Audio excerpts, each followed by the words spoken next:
ঝিনাইদহে ভাত না খাওয়া প্রতিজ্ঞাকারী বিএনপি সমর্থক নিজামুদ্দিন আর নেই।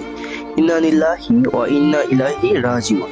ঝিনাইদহের মহেশপুর উপজেলার বাঁশবাড়ি গ্রামের বিএনপি সমর্থক নিজামুদ্দিন আর নেই। শুক্রবার জানুয়ারি 9 তারিখ রাত 3টার দিকে নিজ বাড়িতে তিনি ইন্তেকাল করেন।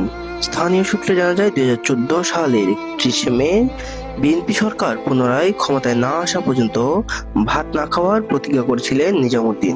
এরপর টানা 11 বছর 7 মাস 10 দিন তিনি ভাত পরিহার করে কলা, রুটি, চিড়া ও শুকনা খাবার খেয়ে জীবন যাপন করতেন।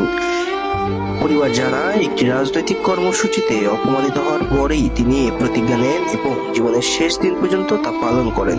2025 সালের অক্টোবরে গুরুতর অসুস্থ হলে বিএনপির ভারপ্রাপ্ত চেয়ারম্যান জনাব তারেক রহমানের উদ্যোগে ফরিদপুর, ঢাকায় তার চিকিৎসা হয়। কিছুটা সুস্থ হয়ে বাড়ি ফিরলেও পুরোপুরি আর সুস্থ হতে পারেনি নিজামুদ্দিন। শেষ পর্যন্ত শুক্রবার ভোরে তিনি মৃত্যুবরণ করেন। ইন্না লিল্লাহি ওয়া ইন্না ইলাইহি রাজিউন। তার এই মৃত্যুতে বিএনপির নেতাকর্মী সহ সকলে জানিয়েছেন গভীর শোক।